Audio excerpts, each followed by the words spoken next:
You can check out our website at theeerietouch.com for reference photos and source materials for each episode. You can listen to this podcast on Spotify, Apple, Google, or YouTube. Be sure to follow us on Facebook for new leads and updates. And we would love if you would be able to leave us like a 5-star review on whatever platform you listen to your podcast on. It could really help us out.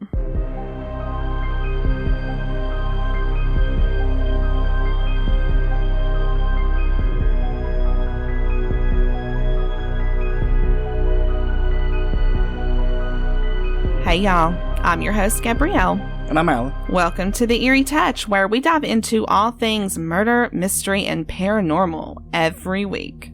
In the deep mountains of West Virginia, life is older than the trees. Much hasn't changed throughout the years when it comes to values, and we've not forgot where we came from. We've not forgot the life lessons our grandparents taught us, the way of life, and we've not forgot the stories they've told of the area we call home. We're going to talk about one of those stories today. A ghost story that most of us have heard around here. A woman murdered in what seems like a lifetime ago. Her soul lingering where she left laid to waste in the hopes of Mother Nature covering her lifeless body. You've heard the ghost story, but do you know the truth? We've not forgot you, Mamie. We're here to tell your story. Mamie Thurman was a 31-year-old woman living with her husband Jack in Logan County, West Virginia. They had moved from their hometown in Louisville, Kentucky in 1924, and they were looking for a place to settle down. Mamie had landed herself a job at Guyan Valley Bank, and this was before the banks were bought out and rebranded as the National Bank of Logan. It's here that she meets a coworker by the name of Harry Robertson. And from what I've heard, Harry was pretty well known around Logan, wasn't he? You've heard correctly. Harry worked the books for Guyan Valley Bank. He was a treasurer for the Logan Public Library and had secured a chair on the Logan County Commission Board. Him and his wife Louise lived on Trace Mountain, later known as 22 Mountain. Both were in church and were looked at as like these prominent socialites in the community. So upon getting to know Mamie from work, he listens in on how her and Jack were searching for a place to live. Harry and Louise, they did pretty well for themselves. They lived on a nice plot of land. They lived in a 2-story home that had a detached garage with an apartment above it that just so happens to be unoccupied at the time. He offers the apartment to Mamie, and she happily accepts the offer. Well, I'd say they were happy. I mean, this was leading up to the Great Depression, and, because of Harry's and Louise's reputation, your first thought it'd be a pretty nice place. Definitely. Well, Mamie leaves work that day overjoyed to tell Jack about finally finding a good place for them to live. After talking it over, they start to pack their belongings up and make way for their soon-to-be home. Things were finally falling into place for the Thurmans. Mamie had a good job at the bank, they had themselves a decent place to live, and not too long after, Jack lands a job as a Logan City patrolman. And I'd say back then that was a pretty good job. You usually had to know somebody to even get accepted. I mean, and they just moved to town. How'd he manage that? Well, you see, Harry and Louise were like Mamie and Jack's saving grace. Not only did they provide them a home, but because of Harry's status in the county, he put in a good word for Jack, which ultimately helped him land the job. Okay, I got you. Living so close together, both of the couples inevitably flourished a relationship together. After all, they did have a few things in common. Mamie, she was a good housewife and a faithful churchgoer. She even ends up working at Nibert Memorial Methodist, which sat in Logan by the railroad tracks at the intersection of Cole and White Street. And Louise, being an avid member of her church, they bonded over their beliefs. Harry, well, he was a notorious sportsman. He favored fox hunting, and like most men, still to this day, in the area, Jack himself liked to hunt as well. But it seems there was one relationship that flourished a little too well. Jack was working long shifts at Logan PD and had found himself working the night shift around this time. He always called Mamie a few times a night, but made sure to usually call her around midnight before she would head to bed. Even though Jack tried to keep his love for her apparent, Mamie was still finding herself alone a lot. She was also finding herself opening up to Harry about all of her worries and honestly just confiding in him about everything. He ends up being her shoulder to lean on. And one thing leads to another, and before Mamie knows it, her once caring, normal little friendship turns sexual. We don't know for sure when it started, but we do know it did start. According to Harry, their sexual relationship started while they both worked at the bank. And there's a possibility that this is what causes people to gossip pretty bad about Mamie. Yeah, because wasn't there some people that claimed Mamie wasn't as innocent as she seemed to be? Mm-hmm. Didn't they say she was kind of wild and liked to run around, liked to gossip a lot? Mm-hmm. Well, some did. You had some people who, like I said before, proclaimed that Mamie was this sweetheart Christian woman who, let's just say for the sake of it, was, cookie cutter. But then you had others who described Mamie as exactly what you just said. They said that she slept around a lot, she would linger into speakeasies, and could barely keep a secret even if her life depended on it. And there's a possibility that her life did indeed depend on it, given the soon-to-be circumstances. Anyways, Tom always tells you about someone, and Harry and Mamie seem to have had all the time in the world. The pair grew closer and more passionate as days went by. They were talking more, meeting up more, and sleeping together more. Okay, how they have all this time? I mean, they're both married. Mm-hmm. I'll give you Jack works long hours, but Louise, she didn't work much, right? Yeah. So how was Harry getting away to see her so much? I'm glad you asked. No, Louise, she didn't work that much. I mean, Louise and Harry had a couple of children together, so besides being busy with their children, she was also a treasurer of the Logan Women's Club. They only met a few times a month for the most part, but you see, Harry wasn't alone in finding initiative ways to talk to and get to Mamie. Clarence Stevenson was a 38-year-old handyman for the Robertsons. It's important to note for future reference that Clarence was African American. He had never been married, was very short. We have pictures up on our website of everyone so you can see for yourself. But he honestly looks like he had dwarfism. Here, let me show you the picture real quick and you can tell everyone what you think. Yeah, by the picture, he does look like he's probably has dwarfism. He looks a little small. Mm-hmm. Well, even back then, everyone said that he did have it. We don't, it was never hospital, doctor, whatever. Yeah. Proven, but people, Anyway, so Clarence lived in the attic of the Robertsons' home, and he had for years. Later on in court transcripts, Louise describes Clarence as part of the family. He helped her cook dinners and ate at the table with everyone. The children often looked at him more of an uncle than they did just some guy that works for Dad. Clarence, he ended up doing more than just odd jobs for the family, but his main task was to take care of Harry's hunting dogs. Harry was known for being that avid sportsman that I said earlier, and he was known for his award-winning hound dogs. So Clarence fed and cared for them. He even accompanied his boss many times to go hunting with him. Though when it came to Harry and Mamie's affair, he was the middleman basically. Harry would pass word through Clarence to get to Mamie, and she would do the same. Oh, okay, I can see that. I mean, there was no Facebook, no texting. It still doesn't explain how he's finding the time to see her. I'm getting there, honey. Because Harry was known to go hunting so often, that was his simple, inconspicuous way. He would just tell Louise that he was going out to hunt. Yeah. He'd grab his guns, pack some snacks, and have Clarence do the same thing. Harry would kiss his wife goodbye while him and Clarence would jump into his truck and make their way to whatever hunting spot that he had decided on. Once they were there, Harry would stay behind and send Clarence off to pick Mamie up for them to meet. And Clarence was okay doing all this? Does it even matter? Better yet, did it even matter? Well, I mean, I guess you're right. He lived with the Robertsons. Harry paid him, and you could say that pretty much his livelihood depended on Harry. That's right. I mean, what was he supposed to do? Tell Harry no just to run the possibility of losing his job, losing his home, and just for some, just to have some personal value that in the end would have happened anyways. Yeah, because like most jobs, especially, handyman, you can be replaced at the snap of a finger. Mm-hmm. As my mom used to say, where there's a will, there is a way. Clarence, he was this blue-collar man who did what he was told. Just a little FYI, he was a coal miner before he got laid off and started working for Harry. Once Harry and Mamie had their time together, Clarence would return her home safe and sound, and this went on for about 2 years. For 2 years, and they were just sleeping together? It's hard to tell, but no matter how much things change throughout the years, one thing stays constant. Love. The good and the bad. People in the community believe the same as I do. It's hard to believe that two people connect on a sexual level for 2 whole years and don't grow fond of each other in some way.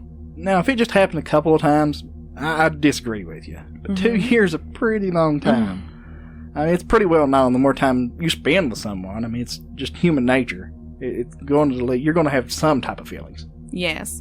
Even in court documents, Harry tells police that he cared deeply for Mamie. However, that would become a questionable statement when Saturday, June 18th of 1932 hits. Mamie wakes up, makes breakfast, and gets herself dressed, all while trying to spend some time with her husband before he headed off for bed. Around noon, Jack is sound asleep, and Harry sends word for Mamie to be ready that evening for their usual night of passion. She spends the rest of her day doing some housework, she gets Jack up and off for work, and after he leaves, she freshens herself up a little bit. She waits for Clarence to arrive. So I'm guessing they were going to meet at their usual spot. They were. Harry told police they met at Crooked Creek, which was one of his hunting spots. The two have their rendezvous, and Clarence returns her back home as usual. A couple of days go by, and it's now Tuesday, June 21st. Mamie starts her day like always. She dolls herself up. She puts on a pretty little dress, blue and white polka dots, and heads to work. By 5:30 that evening, she's home relaxing after a busy day, and she ends up falling asleep. And when she wakes up, she's like, oh God, I slept too long, because she was needing to run to the store that day. And she just barely makes it before they close. At 8:30 p.m., W.L. Brandon, a friend of Mamie and Jack, runs across Mamie at the grocery store, and they have, just a quick, hey, how are you? Good to see you. Take care type of conversation. She makes it home, restocks her kitchen with what she purchased, and assumingly settles in for the night. But for the first time, Jack is having a bad feeling in his gut. He tried to call Mamie not once, not twice, but 3 times. And when he called that last time at midnight, he tried to talk himself down by saying maybe she had just fallen asleep early. So he was calling because he had a bad feeling? Yes and no. I mean, he always called Mamie every night, but the difference was that she usually picked up the phone. So he just reasoned with himself that it was raining a lot. A storm had been rolling in, and what does rain usually do to you? Always makes you sleepy. And that's exactly what Jack was thinking. That is, till he arrived home from work. It's now Wednesday, June 22nd. Jack walks into their home and makes his way to crawl into bed with his wife. But when he opens the bedroom door, what he sees is just a confirmation of his feelings the night before. He looks around the entire apartment, can't find her. He walks outside, can't find her. He notices Clarence in the garage below the apartment, cleaning out one of Harry's vehicles, and he asks if he's seen Mamie. And had he? Nope, still can't find her. He walks over to the Robertsons' house to see if they have any idea as to where Mamie could be, and he leaves with the same questions he walked in with. He immediately calls up a friend, jumps into his cruiser, and takes off around town to look for her. And he's gone for a while until he returns home defeated and full of worry. Once he's inside his apartment, he hears some knocking at the door. It's Harry, and he tells Jack the damning news that he never thought he'd be hearing. She's been found, and by the tone of his voice and the look on his face, Jack knew exactly what Harry meant. Garland Davis, a young deaf-mute, was out picking berries on Trace Mountain when he stumbled across the lifeless body of Mamie Thurman. She lay in her blue and white polka-dotted dress, with her hat nearby and her pantyhose still on. Traumatized, to say the least, the boy rushes home to tell his parents what he's just discovered. Authorities are called, and they immediately tape off the area. So had the police been called before Harry told Jack? According to court transcripts, Harry went down the mountain to see for himself before alerting Jack. Mamie was found in the second bend coming up the mountain over this steep embankment. The area is just like what you'd think looking over at the side of a mountain. It's overgrown, Mother Nature's just running rapid. You got trees, bushes, leaves just everywhere. Okay, well, he probably wanted to make sure it was Mamie before telling her husband, your wife's dead. It ends up not being her. That, or returning to see his work. Yeah, but how do you know she didn't have a heart attack or something? Maybe she'd been out picking berries too, and it was just a freak accident. Well, because just looking at Mamie, you can see a couple of things straight out. Her throat is deeply sliced. She has 2 bullet holes on the left side of her head, and she has a black eye. So suicide? Okay. No. So it wasn't a freak accident.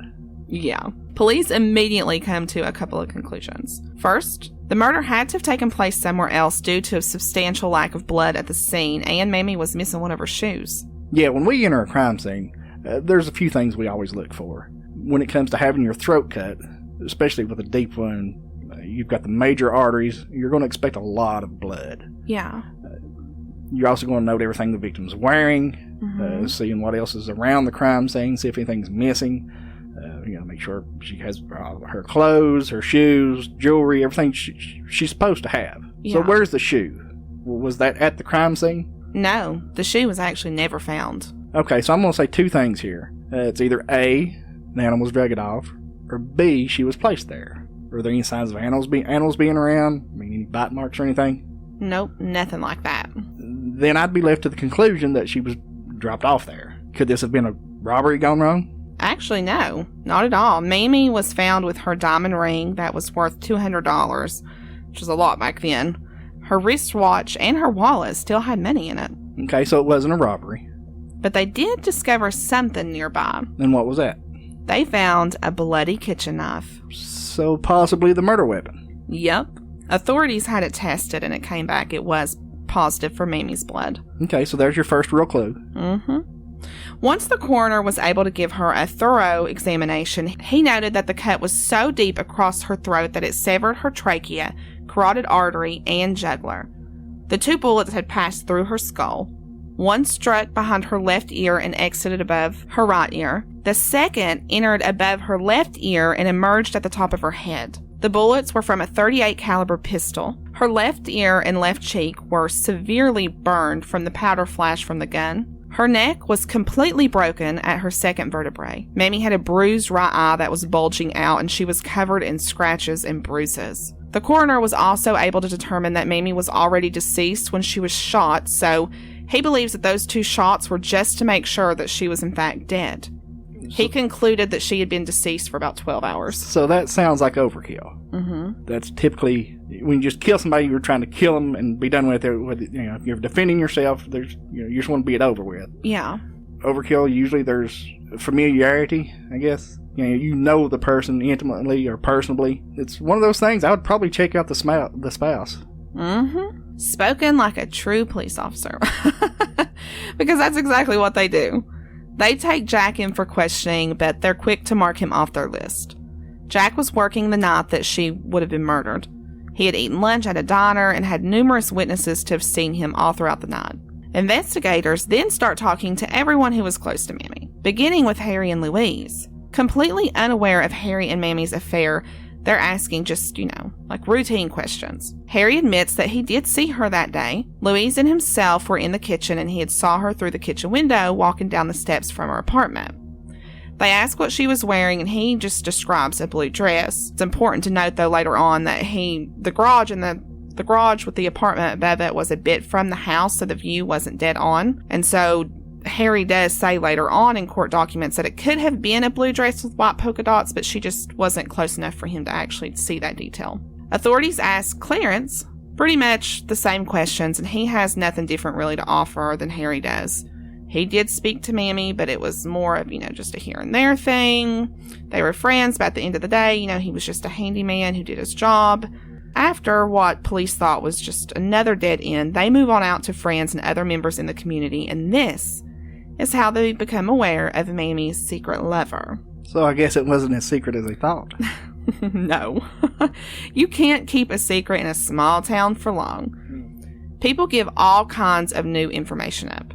As it turns out, people had actually seen Mamie and Harry together in his vehicle a few times. They had caught on to just how smitten the pair were when they would run across each other out in public, and how they had acted towards one another at work. Members of the community bring up how Clarence, too, was seen all the time with Mamie, that the 3 were almost like the 3 musketeers, that it was pretty common to see them running around with each other. Immediately, authorities know Harry and Clarence must be involved somehow. Well, that's the first mistake. Don't ever lie to the police. It never ends well, even if you are innocent. It just gives us more reason to think that you're involved. Because I'm going to think to myself, well, what's this guy trying to hide? It's just never a good idea. Yes, so don't lie to the police. Got it. Because when the police first interviewed him, Harry acted as if his relationship with Mamie was slight. Like, yeah, You know, we know each other from work, and she rented off of me, but it was more like, you know, like we just kind of talk here and there type thing. But after hearing what everyone was saying, they have a feeling Clarence and Harry know more than they've told. At 8:30 on the evening of Mamie's discovery, police arrest both Harry and Clarence. They take them both down to do a more proper interview at the police station. While interviewing Harry, he screws up like right away. In the beginning, he admits that he slept with Mamie, but it only happened a few times. And he still tries to play it off as if Mamie was more of a hit it and quit it type girl, but once the hours tick by, he eventually makes the comment, which is kind of weird if you ask me, that about a year ago, Mamie just randomly gave him this list of 16 men that supposedly she was sleeping with. Well, why not? I guess is that a normal thing? Why would she give him a list of other men? I have no idea, and police are just as wary of it as much as we are. Now, the list is never made public. Allegedly, it was full of powerful men in the area. The only statement that was brought out to the public was that Harry had claimed that one man on the list was already dead, and all but 3 of them lived in Logan. Okay, but he had to give a reason as to why Mamie would give him a list. I mean, right? Mm-hmm. Women, maybe it's just me. Do women keep a list of guys they slept with or are currently sleeping with without some kind of motive behind it? I agree, but that reason is just never given, or at least stated in transcripts. I know, right? He also makes another comment that leads up to him finally telling some of the truth behind the relationship. Harry claims that he had asked Mamie to stop sleeping with those other men and to just solely be exclusive with him, but that Mamie told him no. Now, even though she allegedly said no, he still kept up the relationship. See, that tells me that Harry did have feelings for her. Mm-hmm. Me too. I mean, if he didn't, why would he say, you need to quit sleeping with these other men? Mm-hmm. If he doesn't care, then he's not going to care who else she's sleeping with. I mean, that's just another red flag. Yeah.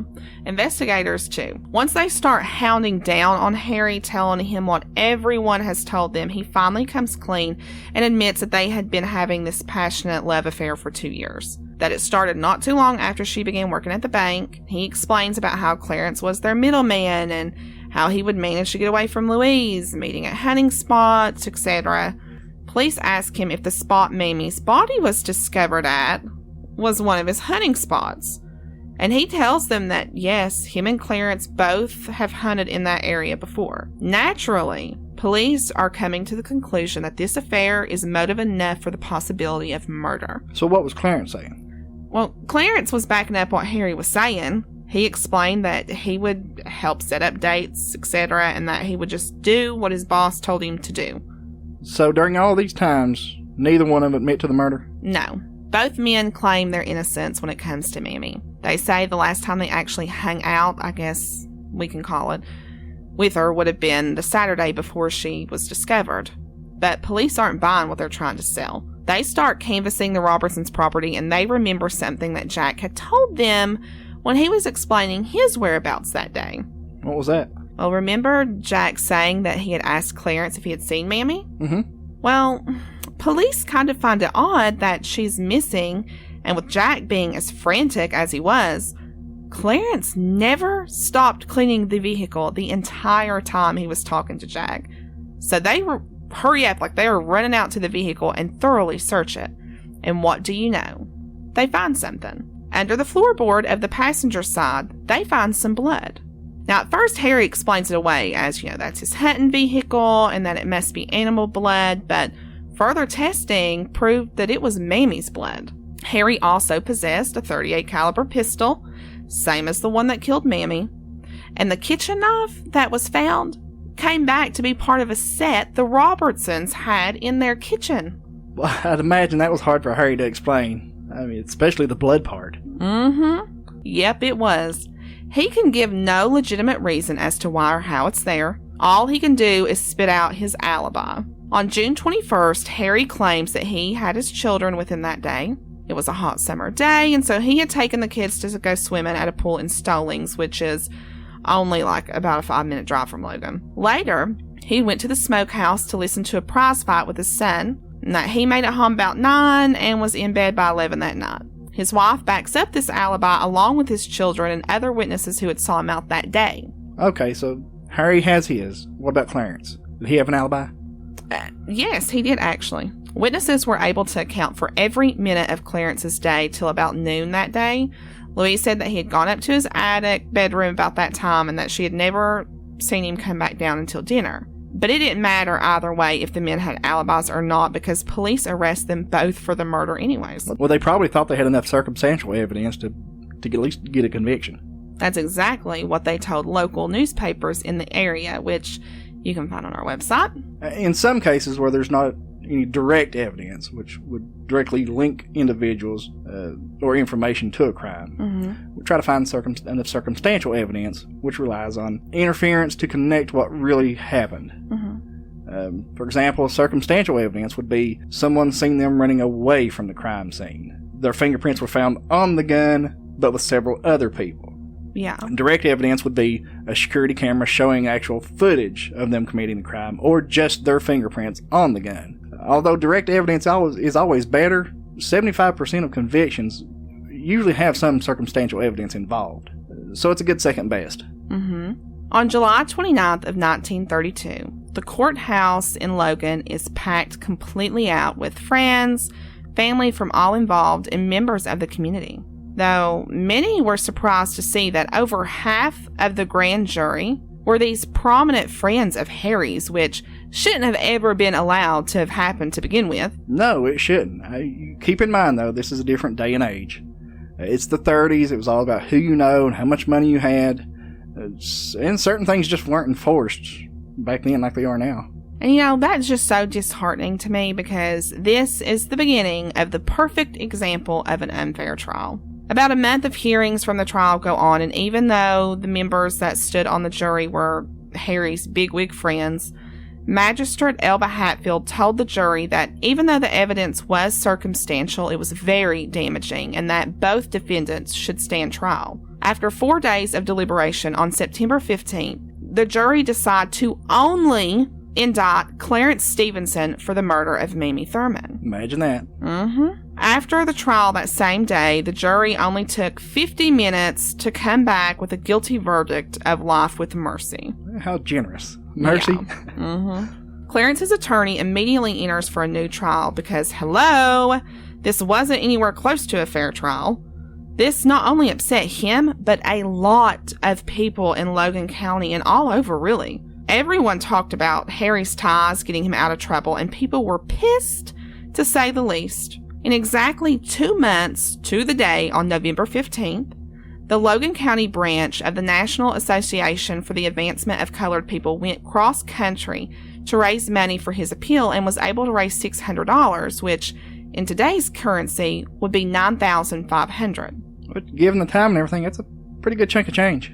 Oh, and that's not even all of it. 56 churches in Logan took donations as well. And more than 3,000 people, including blacks and whites, attended this mass meeting at Aracoma High to discuss and pray over the matter, which honestly makes me very proud of our neck of the woods. Yeah, me too. People can say that what they want about us country people, but we take care of our own. We stand up behind each other. Yes, we do. But unfortunately, status and wealth meant more back then because the Supreme Court denied Clarence's appeal. The county was in an uproar. Everyone knew Clarence. He was this kind, hardworking man who would give you the shirt off his back. He had no motive to murder Mamie, and everyone knew it. People said they trusted this man with their children. There was just no way, especially considering that all of the circumstantial evidence was towards Harry. It was literally in black and white that Clarence was truly innocent. And it's things like that give people a bad look on officers, like myself. For every dirty cop, there's 10 good ones who care just as much as you do. Do we know how Jack and the other officers felt about all this? Most was kept hush, but as time went by, officers made statements to friends and family of how it was all rigged. You had officers who even showed up to that mass meeting the churches held trying to help Clarence. But as you know, when it comes down to it, we only gather the evidence, and we arrest who fits the crime. It's up to a judge and jury to give the end result. Whether we agree with it or not, there's not much we can do. And we're usually just as upset as everybody else. Clarence was sent to Moundsville Prison on August 22nd of 1934, and on June 11th of 1939, he was transferred to Huntsville Prison Farm because of threats and violence towards his race, where he passed of stomach cancer in April of 1942. Norman Sloan, a Logan resident who had spent time with Clarence in jail and prison, said that he always denied murdering Mamie. He did admit, though, that he was hired to take her body down the mountain, but he swore he didn't kill her. He told Norman he didn't even know she was dead until after the math. Okay, so he swears that he didn't do it. Mm-hmm. Did he say who did? He never told who murdered her, but all he would say that it was all politics, and you can't help but believe him. It's the 30s. He's a black man with dwarfism, which makes him even more an easy target. So what was he supposed to do? Tell everyone it was Harry just for the same outcome, or even worse, someone killing him? Yeah, but we don't know for sure that it was Harry. We don't, but all of the evidence was piling on top of Harry. He had the motive, and he had the relations. Clarence, he said he was hired to move her body, and just who had hired him? I mean, come on, people. He was a live-in handyman. Back then, that meant you worked for one man and one man only, and you know it. Again, I'm just playing devil's advocate. Mm-hmm. From an officer's point of view, I agree with you. There's just way too much evidence, circumstantial or not. He owned the gun. The knife that was found was from his house. Mm-hmm. He'd been sleeping with Mamie for 2 years, long enough to actually care for her. Yeah. What I wonder is the motive. I mean, he admitted that he wanted to be exclusive with her. Mm-hmm. Her saying no, if that really happened, it could have been enough to set him off. Yeah. Kind of like, if I can't have you all to myself, then no one's going to have you. Yeah. But I'll tell you what, Clarence is a heck of a friend. I mean, if he was asked to keep a secret, he kept the secret. Oh, yeah. If he knew that it was Harry and was told not to say anything, I don't know that I could not say something. Well, I know, but that's like I said, I won't even say that he was that good of a friend to Harry if it really was Harry. I think just like he had told Norman in jail that, it was all politics, he knew enough to know that, he was a black man. He was not prominent. He, was just this handyman. And you've got Harry here who was, prominent and, wealthy. Very, high status in the community. Maybe, but I would have sung like a bird. If it'd been me, I'd be like, nope, I might have transported her, but I didn't kill her. Well, okay, I'll give you that one. But as far as the motive goes, that's what I was thinking too when it comes to Harry's motive. We all know someone who's that type of person, and more times than not, they're violent. Rallies went on, and Clarence Stevenson's name was never forgot about. Descendants of community members have been passed down the story throughout the years, and many remain upset over the entire fiasco to this day. Most of the population in Logan and surrounding areas have heard Mamie's name, but the tale they've heard is one of a ghost. It's told all over that you can still find Mamie Thurman on 22 Mountain Road. And they say if you go to the bottom of the mountain, you put your car in neutral, within a few seconds, you'll find yourself easing backwards up the hill. They say it's Mamie attempting to pull you back as a cry for help. And I've actually tried that. Years ago, I drove myself and a couple of friends up there and did just that. I put my car in neutral, and one of my friends actually got out of the car with some chalk and marked my tire lines like we had planned ahead for this. And he jumps back in, and surely enough, my car pulled backwards, so much so that I ended up putting my foot on the brake just to stop. I'm kind of a skeptic when it comes to, all that stuff. Mm-hmm. It could be a certain perception of the way the road looks. You're actually not being pulled, it's just actually not level ground, even though it seems like it. And he's saying this, but if you go on 22 Mountain Road, like right there, I get what he's saying, but I don't, because it's uphill. Like when you're there at the end going back onto the 4-lane, you're going downhill. But anyways, so other people claim to see a woman in a light blue dress walking beside the 4-lane by 22 Mountain late at night. Usually truck drivers in the wee morning hours have pulled off to ask if she's all right or if she needs a ride. Many accounts from the drivers who have said she actually entered their trucks claim that after pulling out, a couple of minutes go by, and while they're sitting here talking to her, that she would just completely disappear. And these claims have gone on for as long as I can remember. Mm-hmm. Whether you believe them or not, you can always go to 22 Mine Road and try it for yourself. No matter how her name is brought up, it's very clear that Mamie Thurman has never been forgotten. Again, I'm your host, Gabrielle. And I'm Alan. We'll talk next week.